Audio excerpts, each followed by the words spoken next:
எங்களோட friends family எங்கள் வீட்டுக்கு வராங்க. ஸோ நான் லஞ்சுக்கு தனியாக நின்று கிட்டத்தட்ட ஒரு 10 பேர்கிட்ட சமையல் பண்ணேன். லாஸ்ட் இயரும் பண்ணேன், பட் எனக்கு கொஞ்சம் ஹெல்ப்புக்கு ஆள் இருந்தாங்க.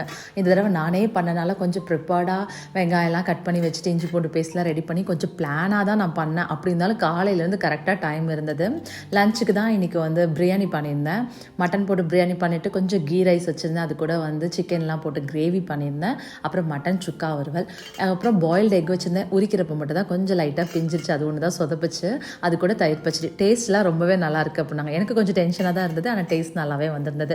அவங்க கேரளாவா, அவங்க வீட்டுக்கு பின்னாடியே பலாமரம் இருக்கும் அப்படின்னு சொல்லிட்டு எனக்காக பலாப்பழம் எடுத்துகிட்டு வந்திருந்தாங்க. அது நல்ல பெருசு, ரொம்ப ஸ்வீட்டாக டேஸ்ட்டாக இருந்தது. அதையும் சாப்பிட்டு வயிறு திம்முன்னு ஆயிடுச்சு. பசங்களுக்கு ஒரே சந்தோஷம். ஏன்னா நாங்கள் கத்தாரில் தான் மீட் பண்ணியிருக்கோமா, இந்தியாவில் இதுதான் ஃபர்ஸ்ட் டைம் அவங்க எங்கள் வீட்டுக்கு வர்றாங்க. ஸோ அவங்க ஃபஸ்ட்டு பார்த்தீங்கன்னா ஃபுட்பால் தான் விளையாடணும்னு மாடியில் விளையாடினாங்க.